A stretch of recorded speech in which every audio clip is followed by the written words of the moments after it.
Hey guys, I'm John. I got a 1530 and a 1550 super score on the May 2nd SAT. Here's how I did it. So first, for some backstory real quick, my score before I took this test was actually a 1520 on the SAT. That was my full score. That was the super score before I took the May 2nd SAT. And really what I was thinking before I took this test is I want to use the May 2nd SAT as a challenge. You know, I am an SAT tutor myself. I help students improve their SAT scores. And so I just realized I want to put myself in the shoes of a student. Obviously, I can't go back to like square one. I can't go back to knowing literally no SAT knowledge because my brain is what it is.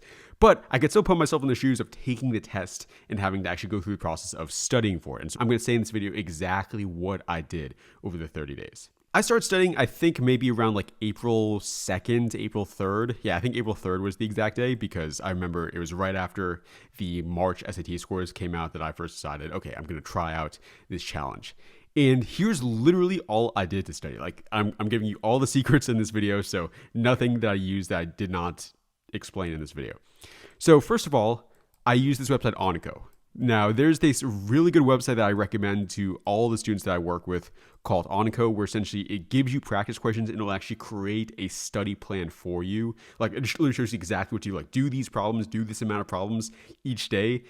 And it changes it depending on how consistent you are, how many get right, and what your score is actually looking towards. So I used this website. I went over in the settings and I set up an exact study plan. And then I just went over to the study plan thing and it shows me like literally, okay, I did this amount of rhetorical synthesis problems, this amount of ratios, rates, proportional relationships problems, a full practice test. And so all this kind of stuff. And you can see like my percentages on each ones. I got a little bit lower in some geometry on April 27th, but yeah, I just did exactly this. And the best part about this is it actually shows you your score prediction based off the problems you're doing. So you can actually see here, I actually only got a 1500 in the score estimate. So I even surpassed it a little bit.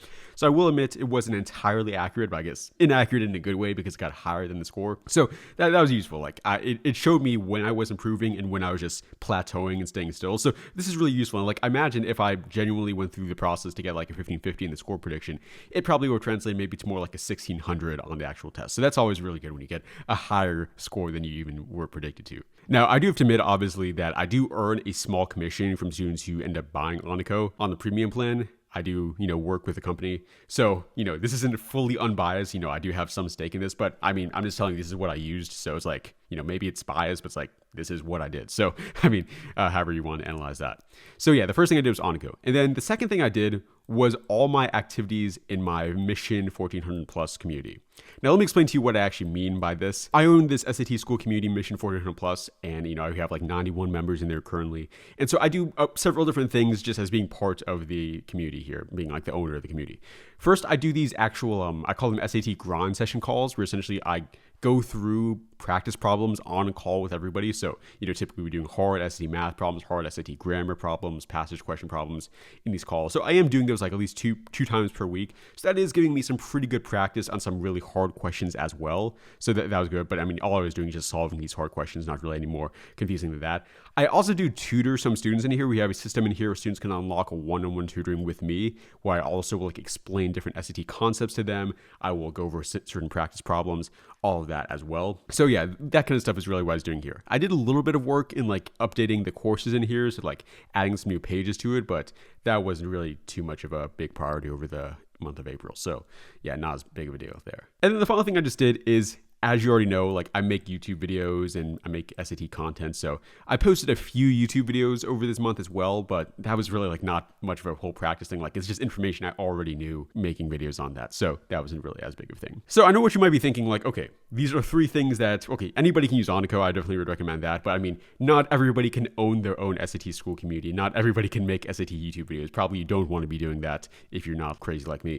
So what can you do to kind of replicate the experience that I had?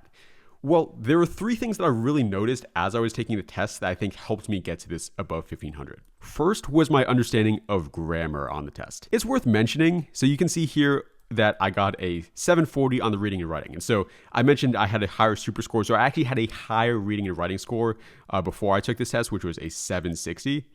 So it's like my reading and writing score actually went down. And the reason why is because the passage questions on this test were just really, really hard for me. I'll be honest. Like every single one, it felt like there were two choices that definitely both seemed like the right answer.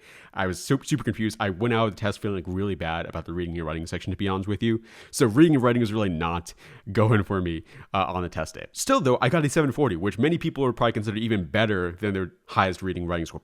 Many people would love to get a 740 on the reading and writing section. And so one of the big reasons why I was able to do that was just because of my skill with grammar. I'm willing to bet I got 0 grammar questions wrong on Module 1 and Module 2 on the test. And that really helps because I probably did get at least a few passage questions wrong. And so on a test like this, I want to be getting the questions wrong that are like extremely difficult. I want to be getting the questions that, probably 90% of United States students got wrong. I don't want to be getting a grammar question wrong on the test. So that's why I recommend grammar as being such a big thing for students, is like you need that base. Like you can get above a 700 even if you walked out of the test feeling terrible, as long as you like master grammar and fully make sure that you're strong at that. I actually just posted a video that goes over all the SAT grammar punctuation rules. So I would definitely recommend checking out that if you have the chance. And also, there's a lot of really good grammar videos online. And also, make sure that you're approaching grammar in a systematic way. I mentioned this a bit in that video, which is that you don't want to just be answering these questions based off of vibes. I know there were several questions on the test where I was looking at it and I thought to myself, if I was just going over what sounded right, I know I would be choosing a different answer. I know I'd be choosing the wrong answer if I was just going with what sounded right in my brain. There was one question specifically. I don't think I can actually say the question because it's like against the rules and stuff. But like, I was just thinking to myself, I can imagine a student getting this question wrong because it was like, seemed like a different answer, but I just knew, since I have my understanding of grammar, that okay, it could not be that answer. It has to be this one instead. So approach grammar systematically. Second thing that really helped me here was for sure Desmos. I'm not sure exactly how many of the math questions I use Desmos on, but I'm willing to guess for sure at least half of them. And if I'm really trying to give my closest estimate, I would say at least 75%. I honestly am struggling to think of a question that I genuinely did not use Desmos on at all. And even many questions where I did not completely solve them with Desmos. So it's like Desmos was a huge help on this test. I mean, it was a lifesaver on so many of these questions. I would have been getting many more math questions wrong if it wasn't for Desmos. Obviously, you do need to learn it, and you really need to just be really good at it. I'll be honest with you. Like, this is something you can only get through genuinely a lot of practice with hard SAT math questions. But if you can do it, the rewards are so great. You're going to be going through math and feeling like an absolute legend when you don't have to do all this extra work. So spend time on Desmos. There are plenty of YouTube videos on this as well. And after that point, you just have to really just put in the practice and put in the work to improve on there. Finally, the last thing I would really point out is my skill with the passage questions. So I did just mention before that I thought they were very, very difficult. I thought they were very bad.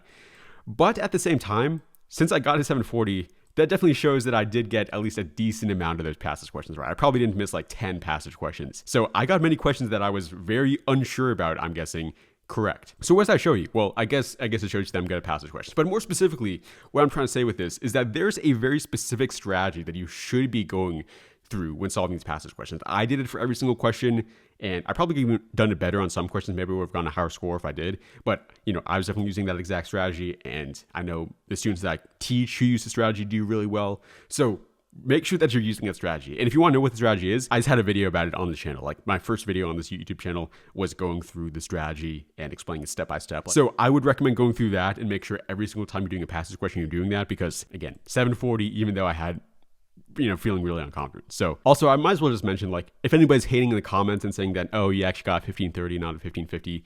Yes, you are correct. But I'm just saying, like, almost every single Ivy League school even accepts super scores. So it's like 1550. I mean, I'm willing to say that I got 1550 because super scores really is what matters the most. So shameless self-promotion here.